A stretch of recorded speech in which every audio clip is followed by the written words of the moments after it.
हरे ज्ञानतिमिरान्धस्य ज्ञानञ्जनं शलाकया चक्षुरुन्मीलितं येन तस्मै श्रीगुरुवे नमः। हे कृष्ण करुणा सिन्धु दीनबन्धु जगत्पते गोपेश गोपिकान्त राधाकान्त नमस्तुते। तप्त कांचन गौरांगी राधे वृंदावनेश्वरी वृषभानुसुते देवी प्रणमामि हरिप्रिये। अतो पंचदशोऽध्याय श्रीपुरुषोत्तम जगः श्रीभगवान् उवाच। श्री श्रीमद् भक्ति गुरु नारायण स्वामी गुरु महाराज चरण कमल कोटि कोटि दंडवत प्रणाम। आमे गत वीडियो रे पुरुषोत्तम मास विषय आम आलोचना करुले।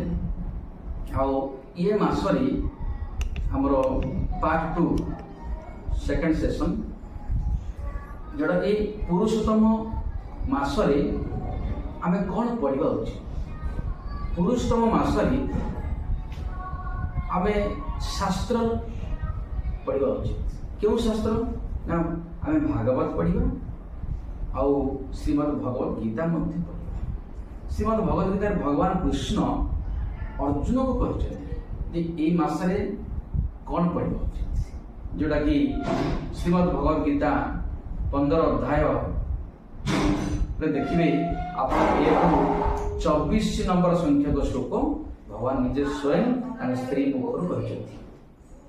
तेणु अंततः आम देखा तार 24टा श्लोक पंचम श्लोकटा बहुत गुरुत्वपूर्ण अटे समस्त जगत में। तेणु ये श्लोकटा मु पाठ करुच्ची आपण माने मन ध्यान दे शुणु। निर्माण मोहा जिति संग दोषा अध्यात्म नित्य विनिवृत कामः द्वन्द्वैर्विमुक्तः सुख दुःख संगे रक्षन्त्यमुडाः पदमभ्यन्तत।